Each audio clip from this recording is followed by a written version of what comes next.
So I think we should all consider ourselves very lucky to have there. He's a UM alum, and he might be the most successful entrepreneur UM alum that I've ever met. Okay? And, he is here to share his know-how. He's co-founder of Warloop, other foreign startups. So, where is yours? This is up here.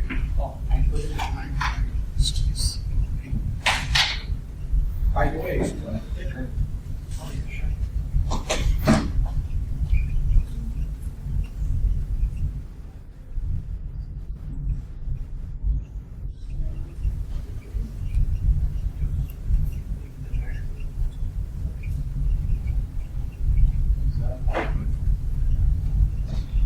well, I'll start and you can have it.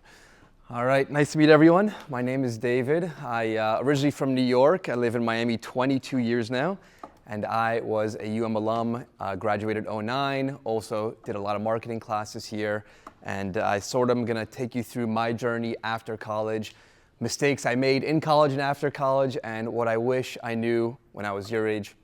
So, okay.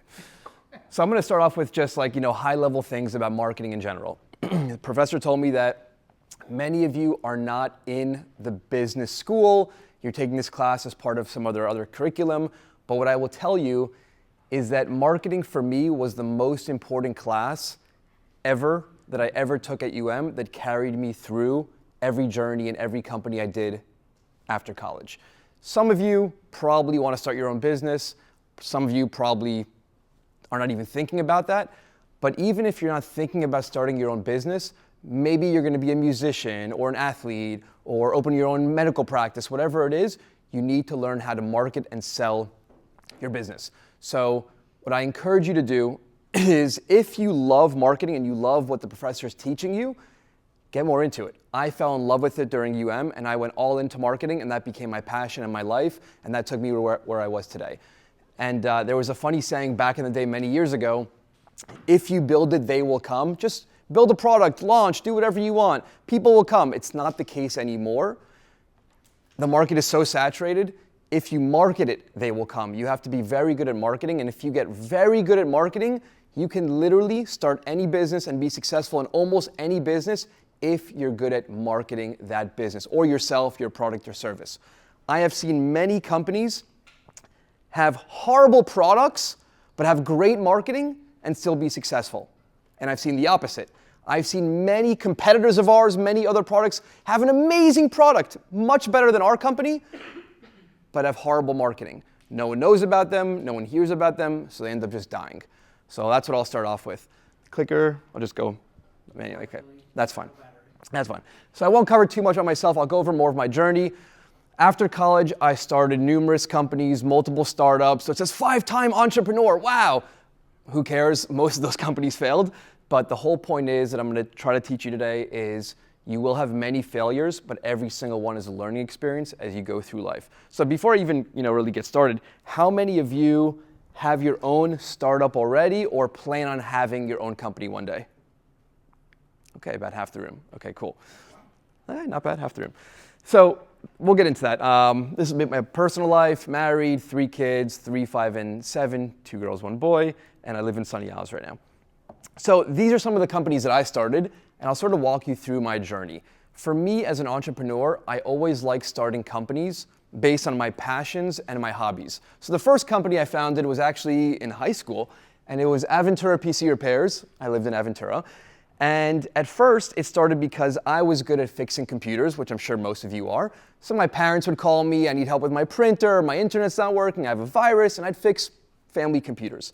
Then one day someone said, hey, can you fix my friend's computer? He'll pay you $50. Wow, cool. I don't know I can get paid for this. And all of a sudden, a business was born, right? So the next company was very similar. I won't cover this one, but it was entertainment. So I started DJing in college and in the Grove and the Gables and all the sorority and frat parties, and people started paying me to play music. And I was like, this is pretty cool. This is my passion. It's my hobby. And I'm getting paid $100 an hour to do what I love. Like, sign me up. A business was born. So the idea here is many of you are very good at certain things already. You might not even realize it, or you have very special skills, talents, hobbies, passions that you love. That could easily become your business if you want to start one. And it's under your nose. You're already doing it today. So think about what you could start today if you want to go down that path. And it's very easy to get started. You don't need anything fancy, no fancy website. You don't need a lot of money to invest. You could start almost any business overnight with a simple Google form or sheet, or just get started. That's my best advice for you. Now, I was talking to the professor earlier, and there's one book that we both love and share in common. It's called The Lean Startup. Have you told the class about it yet? Not this one, okay. So if you are serious and thinking about starting your own company, there's a great book I recommend if you want to write it down called Lean Startup by Eric Ries. And it teaches you all the mistakes to avoid when starting your own company. And it just breaks it down and makes it very simple to tell you, hey, you can start your company very easily for free in 24 hours, right? So I followed that book to the T. So after college, I'll take you through my journey a little bit more to get to where I am today. So I already covered this. Every business I started was for fun. I'll skip through here. So here, graduated UM, had no idea what I wanted to do. I had a business management degree. I said, okay, maybe I'll go into real estate. I got my realtor's license like everyone else in South Florida.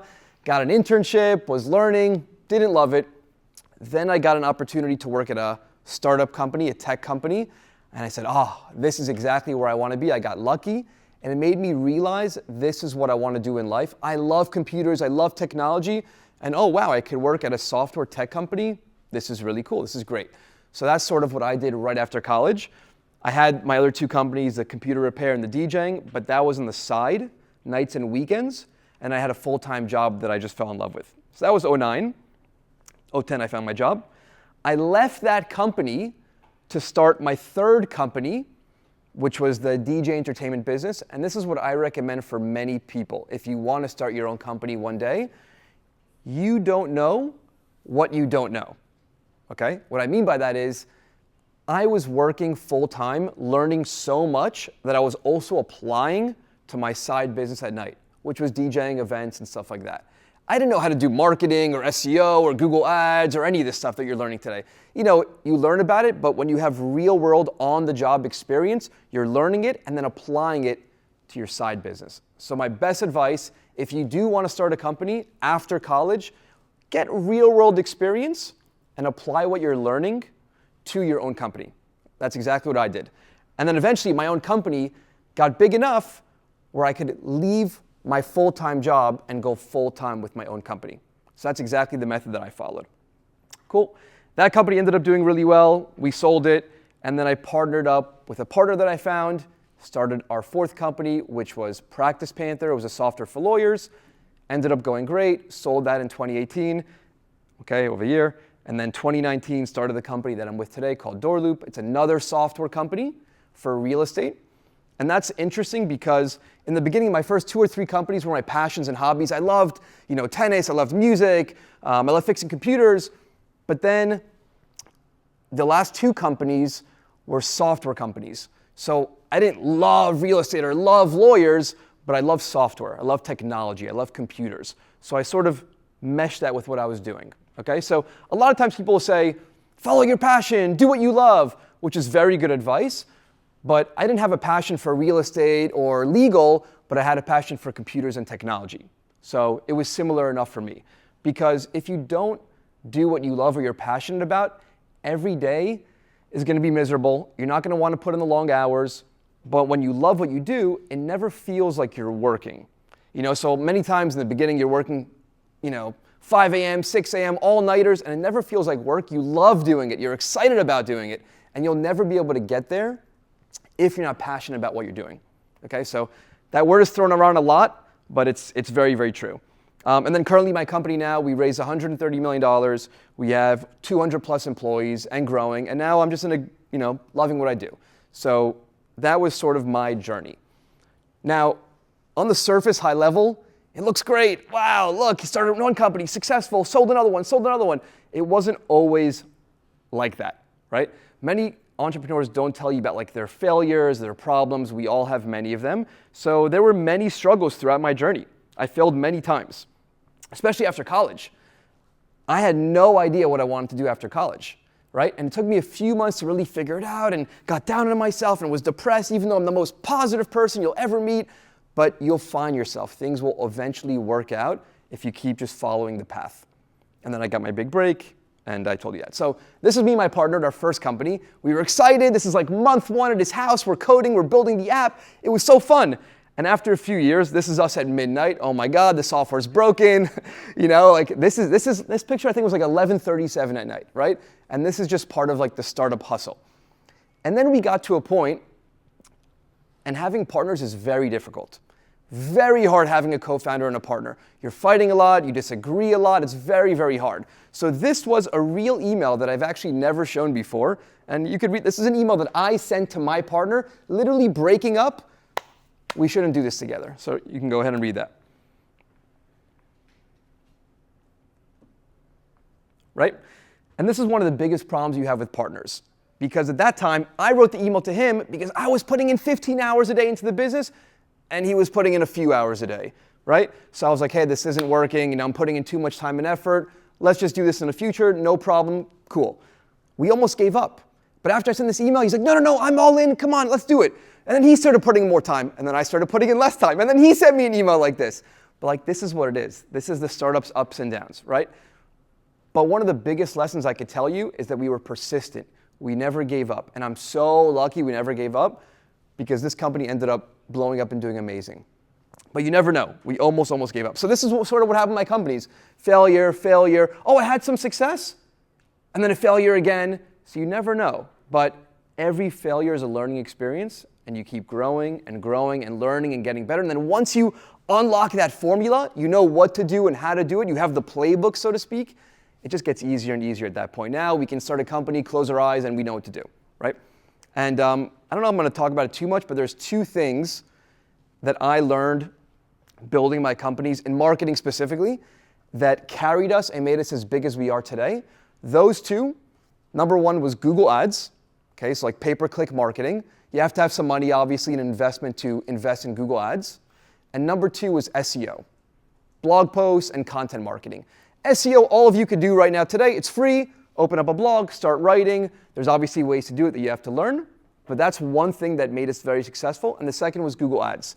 Now, one piece of advice that I'm going to give you, especially if you want to do anything in life, not just marketing, someone told me this one thing and it stuck.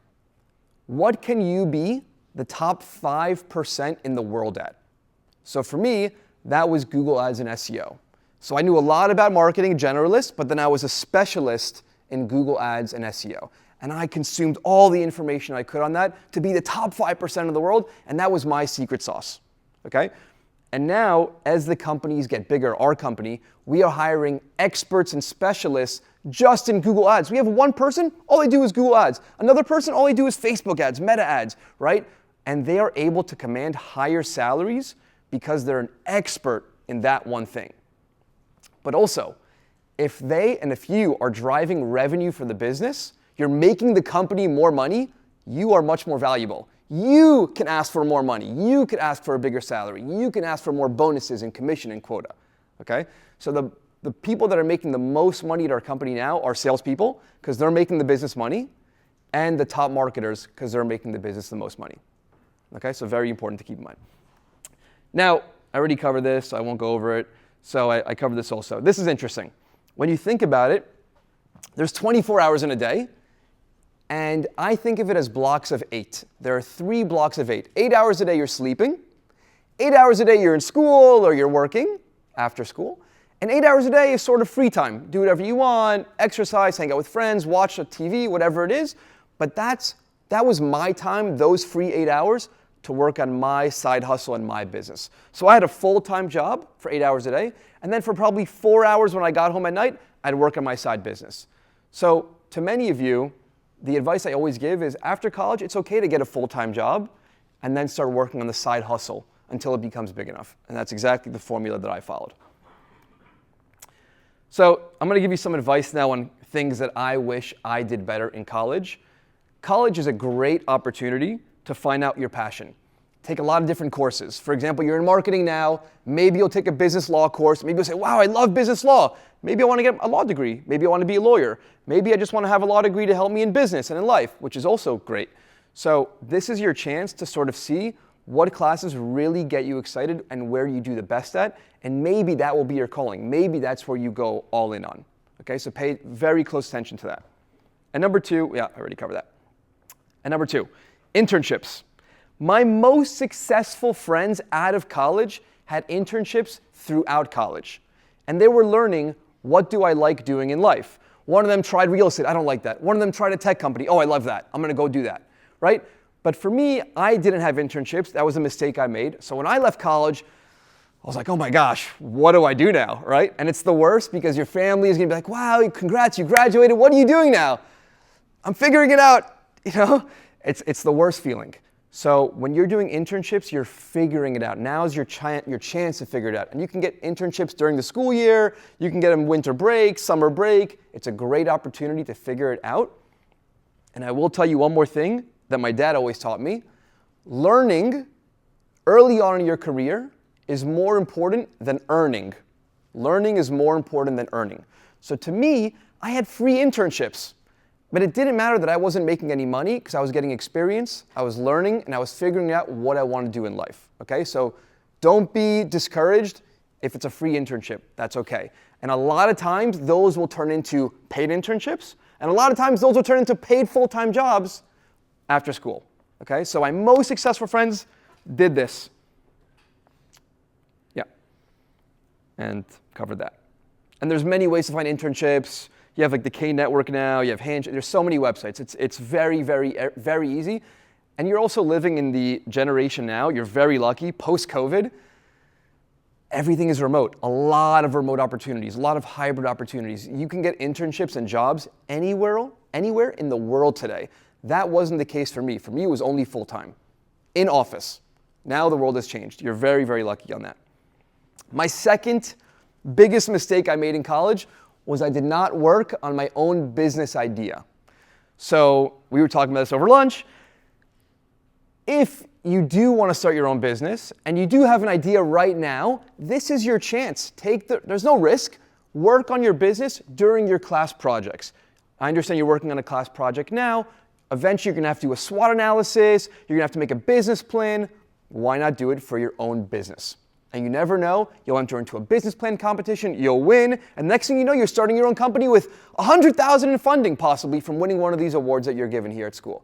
There are so many opportunities. So that was my biggest regret, not working on my own business in college. And obviously, you can meet a lot of people you could partner with in college, and this is also an important one. The last two companies I started were tech companies, software companies. And to start a software tech company, you need a technical co-founder, right? I'm not a technical co-founder. I'm the sales and marketing guy, operations. So it was really hard for me to find that technical co-founder. You are at UM. You have the engineering department building next door. You're having lunch with engineering students. Look for a co-founder, if that's what you're looking for. But there are so many people you're meeting here at school. You have such a network, you don't realize how good the network is until you leave, and all of a sudden, it just shrinks. You have 100 friends now, and then after college, it shrinks to 5 friends because everyone just goes off, does their own thing, right? So make sure you're using that network.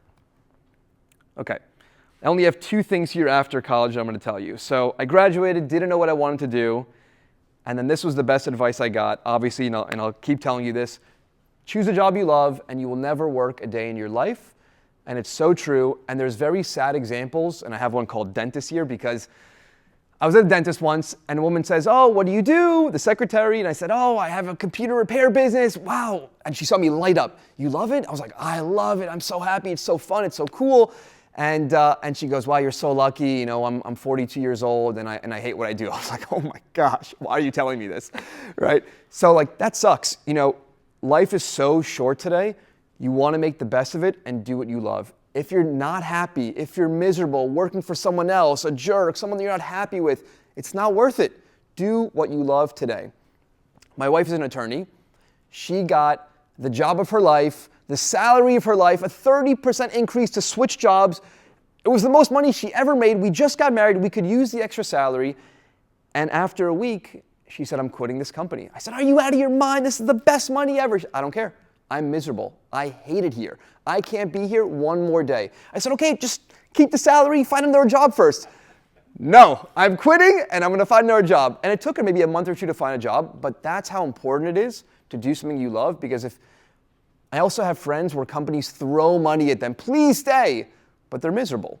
It's not fun. You want to be happy in life, and we're going to get to happiness soon, and do what you love. Okay, here we are. There's a great book called The Happiness Advantage by Sean Achor. Highly recommended. He has a big TED Talk also, Happiness Advantage. And everyone thinks, when I am successful, when I make a lot of money, when I become a millionaire, I'll be happy. I'll hit my goal. And actually, the opposite is true. Success does not bring happiness. Happiness brings success. What does that mean? He researched, actually he was at Harvard, and he did a lot of research with students, and he found the most successful students and entrepreneurs were the ones that were already happy in life, because if you're happier, you will be more successful because people want to do business with you. You're just a better salesperson, better at everything in general, right?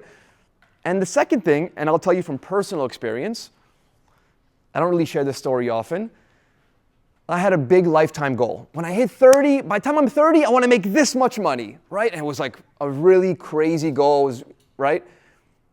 And when I was 30, I sold my last company, and I blew past that goal. And I thought, oh my gosh, I made it, I did it, I hit my lifetime goal. And I remember that day we sold the company, we were refreshing the bank account, refresh, waiting for the wire transfer to come in. And it finally came in. It was the most money we ever made in our lives by far.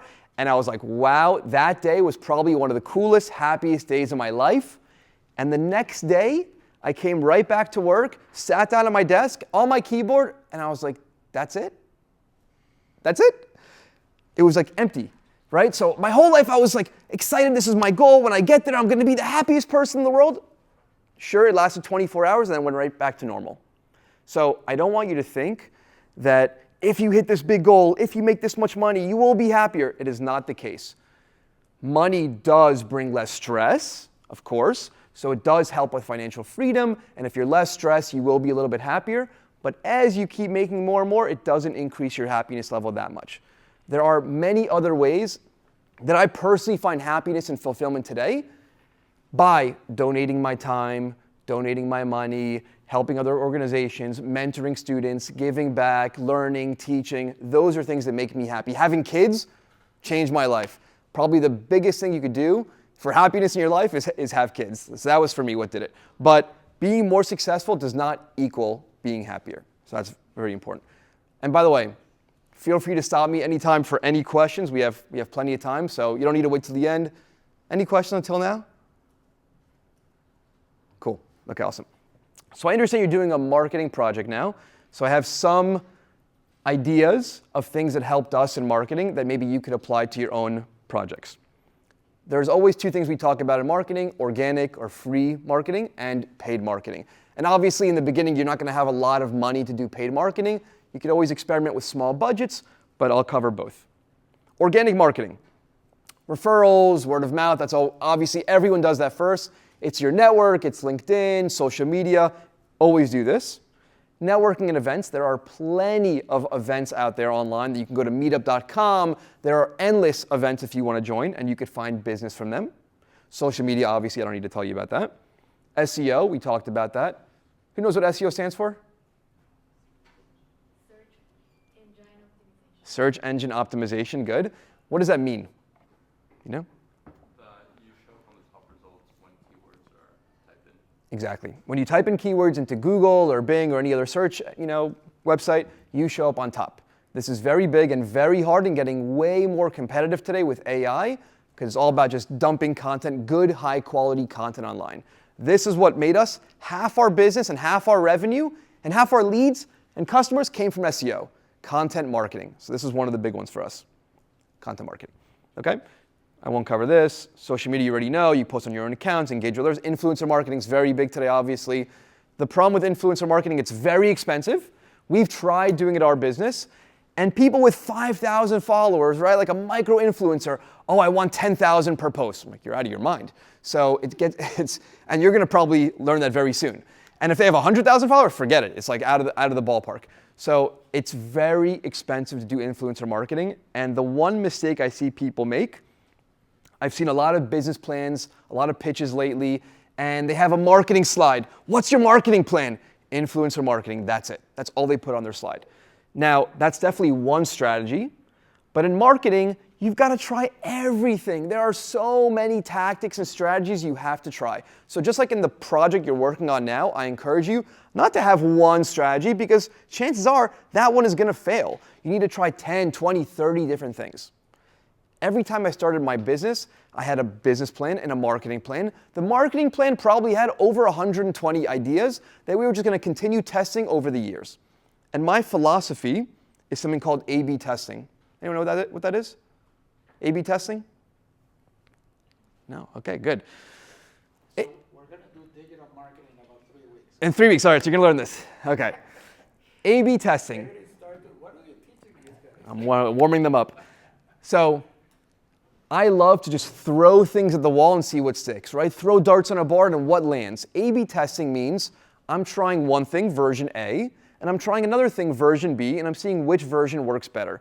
As a random example, I am going to do a long blog post and I'm going to do a short blog post and see which one performs better. I'm going to increase my price by $5. I'm going to increase it by $10. See what does better. I'm going to have a blue button versus a green button on my website. See what does better. You're always testing. There's a famous movie, Glenn Ross, I think it says like always be selling.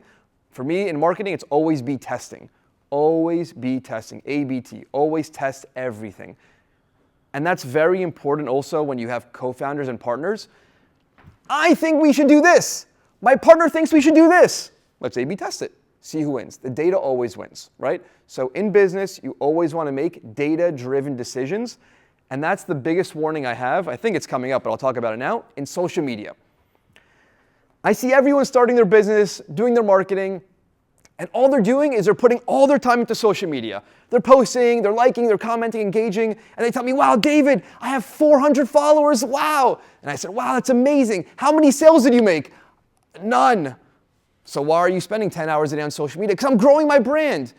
But who cares about growing your brand? You have no business. Branding doesn't pay the bills. Okay? Branding doesn't pay the bills early on. You need customers, not social media followers. So my one advice, anything you do, especially social media, has to be trackable. Make sure you can track the results. Make sure you know you're getting customers out of it. Otherwise, it's a waste of time. In our business today, we didn't open up our social media accounts for after a year and a half. All I did was Google Ads and SEO because I know that works. I didn't even care about social media until much later on when we wanted to build our brand. But we were already making revenue. The number one thing I always tell new entrepreneurs, only focus on one thing. Get clients. Get your first client. That's the only goal you should have. Get your first client. What I see everyone doing is, I got my first hat, I got my first pen, I got my logo, I got my trademark, I got my patent. I was like, I spent $20,000 on a lawyer. I'm like, what are you doing? Just get your first client. That's all that matters. But that's the hardest thing to do, and we tend to push off the hardest things we want to do, obviously. So just get your first client. All right. Okay, already covered that. Covered that. Content marketing, we covered also. Okay, paid marketing. There are many ways to do paid marketing. Print ads, print magazines, newsletters, trade shows, conferences, events. For me, the most successful one was pay-per-click. I think I'll get that. I'll skip this. Okay, pay-per-click. PPC stands for pay-per-click. I am paying for every click that comes to my website. This was the number one thing we did at our business to make it successful and grow almost literally overnight. Pay-per-click. Because let's say you only have $100 to test.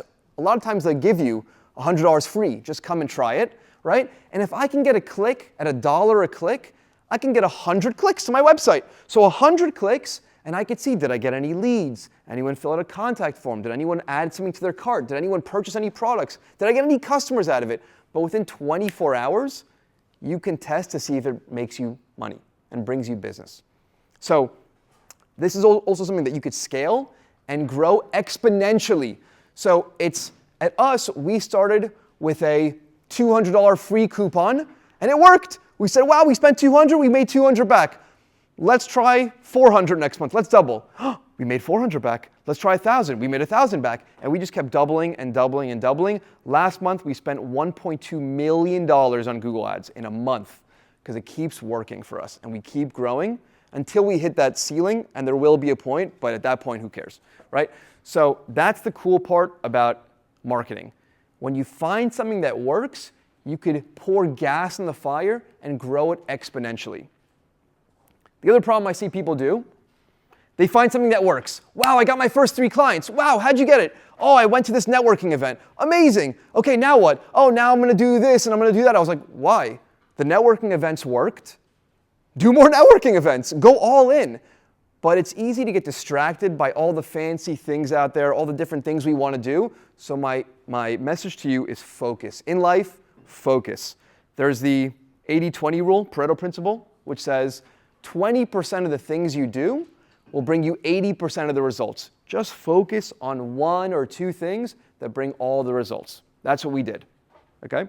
And it's funny, as our company gets bigger, we focus more, actually. We don't even go broader. We focus even more on our customers.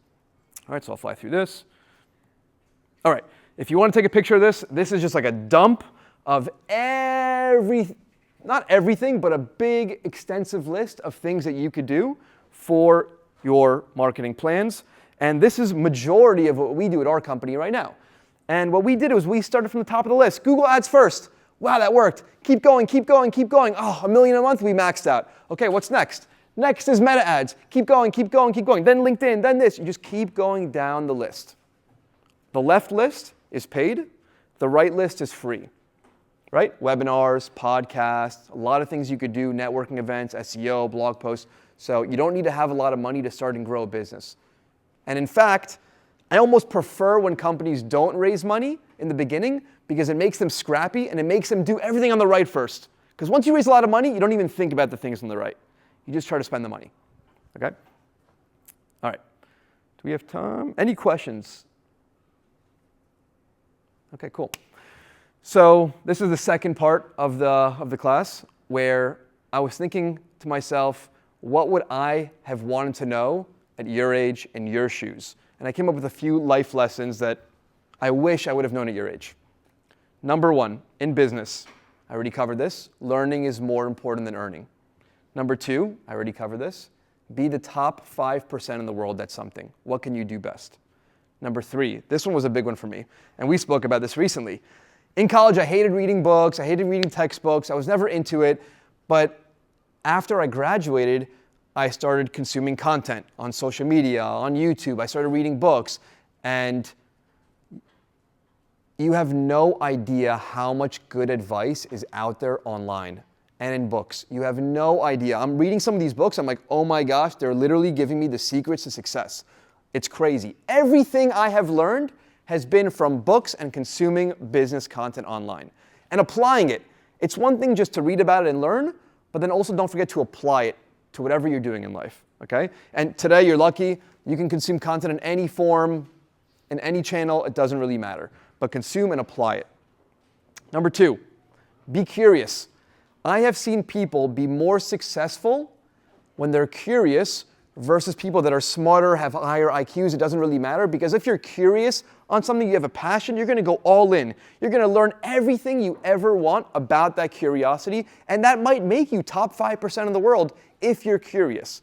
So pay attention to what gets you curious, what piques your interest, especially at UM right now in your classes that you're taking, okay? And go all in on it. So to me, I love tennis, pickleball, paddle, photography, snowboarding, and these are like the 4 or 5 things that I love, and I go all in on it. I will never regret spending time or money on these passions because that's what I love. Why would I do anything else, right? So when you find those passions and hobbies, go all in, and maybe you could turn some of them into your own business, which I did. Mentors. This is something that I did not have, unfortunately, but you have such an opportunity to have today. I wish I had a mentor when starting my own companies and even throughout college and after college because they have been through this already. They've been in your shoes. And I don't know if you realize how many opportunities you have at the U to get mentors. Number one, your professor. Amazing mentor. He has done it. He has been in your shoes. And if he hasn't done specifically what you're looking for, do you have any idea how connected this guy is? Any idea? In the Kane Angel Network, and investing networks, and VC networks, and entrepreneur networks, you have no idea what he can do for you. And besides him, you have the Launchpad, you have the Venture Mentor Network here on campus, you have UStart, you have UStar, you have so many organizations that have mentorships and mentors ready for you. You just need to raise your hand and ask for it, and they will connect you. Okay, so that's one thing I wish I did. This is a funny one. So I always grew up playing tennis. I played tennis at the U in the club team, not the D1 team. And then after I graduated, I started working, full-time job, and I just stopped exercising. I let my health degrade. I let everything degrade. I just was focused on my business. And it was horrible. I didn't play tennis. I didn't exercise for 10 years. And I was very active before. And eventually it catches up to you. You burn out, you lose your energy, you lose your health. And it was probably the worst mistake I made. And I only started playing again when I was 30. So if you are exercising today, keep going, keep your health there. Because if you lose your health, you lose everything. You'll lose your wealth, you'll lose your business, you'll lose everything. So make sure you don't stop doing that. All right, a few things on money, and I think we got like 1 or 2 slides left. So when you do start making money, what do you spend your money on? Obviously, some of you will save, some of you will invest, but I have never regretted spending money on travel, okay, during college, after college, on experiences, trips, okay, like shows, comedy shows, whatever it is, my hobbies, and donating. Those are the 4 categories that I have never regretted spending money on ever in my life, okay? So that's one. Number 2, live below your means. My friend works at the Lamborghini dealership called Prestige Imports on Biscayne, if some of you know it. And actually, I went to high school with the owner of the dealership, and they told me something really interesting. I said, "Oh, what do you do at the dealership?" "Oh, I buy people out of their Lambos. They can't afford it." I said, "What do you mean they can't afford it? They're buying a Lambo. They can afford it." He goes, "You'd be surprised how many can't afford it. Miami is all flash, no cash. They buy it to look the part, but they can't afford it. They're missing their payments. So I call them and I buy them out of their Lambos." Okay? Live below your means. I have friends making over $1 million a year, but you would think they're poor by how, they have no money in their bank account. They're just spending, and they have no savings. They lose their job and they're stuck. It's the worst. If you want to be calm, stress-free, happy in life, live below your means. Okay? I can't stress that enough. And yeah, I'll end with that. Okay? Short-term and long-term goals. This one helped me a lot. So for me, I always had a short-term goal. Like in 6 months, I want to do this. In 1 year, I want to do this. And then I have my long-term goal. By the time I'm 30, I want to do that. And it doesn't have to be a monetary goal. It could also be I want to run a marathon or a triathlon or whatever it is, right? It could be any goal. Now, not only should you have these goals, you should quantify them. I want to lose 5 pounds by this, and also a deadline date. So quantify the goal and set a deadline date. And the third thing that I learned was visualizing the goal. It's one thing to just say, "Oh, I want to do this," and then you forget about it, right? You have to visualize it. So I learned this from someone. They had this Post-it note on their mirror in their bathroom, and it said $10,000 on it. I said, "What's that?" He said, "I want to have $10,000 in my bank account by the end of this year." I said, "Wow, that's really cool." I copied it. I did the same thing, and I put it on my mirror every time I brushed my teeth. I put it above my bed every time I woke up and went to sleep at night. I put it on my computer monitor. I was focused on this goal every second of the day. And because I remembered it and saw it every day, every decision I made was towards that goal. You want to go out for lunch? No, I'm eating ramen noodles today, right? I needed to save money towards that goal. And eventually you hit the goal, and then you do the next goal and the next goal, okay? So the most successful people in life are ones that have goals and visualize their goals, and also visualize their success, and visualize the life they want to have. I want this house, this car, this business, this health, these relationships. Visualize your success. Tony Robbins talks a lot about that. There's a funny story actually about visualization. Jim Carrey. Anyone heard the story that he wrote himself a check? No, okay. Everyone's heard of the movie Dumb and Dumber? Okay, good. So Jim Carrey, before that movie, was broke. and he said, I want to make $10 million. He wrote himself a check to himself and post-dated it. He said, in 2 years, I want to make $10 million. And he visualized that $10 million. Right before the 2 years ended, he got his contract for Dumb and Dumber for $10 million. Okay? Visualization works. It's crazy, it's scary, but somehow it works. Visualize your success. I think this is the last slide. Financial freedom. So, like I said about money, money won't make you happier, but it will make you less stressed. And the one thing I remember is hitting financial freedom, and it means different things for everyone. So to me, it meant going to Target, and instead of buying one toothpaste that I need, I bought 3 toothpastes. I was like, wow, I made it. Or, my wife used to go to the gas station and fill up a quarter tank. I'm like, what are you doing? You eventually have to fill up a full tank. No, just a quarter this time. So for her, financial freedom meant I could fill up my full tank of gas, right? So it means different things for everyone, but it's like less stress when you have that financial freedom. And getting there, I wrote financial freedom is highly underrated. So if I could have gotten there faster, I would have, and I would focus on getting there after college because there's just less stress in life. When emergencies come up, which they do, you'll have some extra backup cash and you won't freak out and be stressed out over it. All right, so that's the one thing I wrote. Number 2, obviously don't just listen to my investment advice, do your own homework, do your own research. Don't listen to anything anyone tells you about investing your money, ever, including me, on stage. It makes no difference. Most people that give you advice or investment advice are trying to sell you something. Okay? You have to try and learn as much as you can. So people ask me all the time, what do you wish you would have invested in? What should I invest in? Do your homework. For me, I did a lot of homework and I tried a lot of things. And the thing that I kept coming back to that kept working over and over and over, S&P 500, which is the top 500 companies in the stock market, the top 500 biggest companies in the US. You can invest very easily on Robinhood or any other platform, brokerage. And you can own a small piece of every single one of those companies, and I'll give you an example of why that's important. David. Time's up? Yeah, but go ahead, finish. Okay. You're diversifying. So a lot of people say, oh, I want to go all in on Tesla or all in on Amazon. What if the stock crashes? What if they go out of business? You lose all your money. By putting in a little piece into all 500, if one of them goes out of business, you're okay. Okay, so remember that S&P 500, and that's it. So to end with, do what you love, and whatever happens, enjoy the ride. Thank you. Perfect timing. We didn't have time for questions, but again, there's another class coming, but I guess you have a few minutes if people want to. This is my email. Okay. Please feel free to email me any questions you have, anytime really. And I'm also going to do probably another event with David and stay tuned. Awesome. Much better. Thank you guys.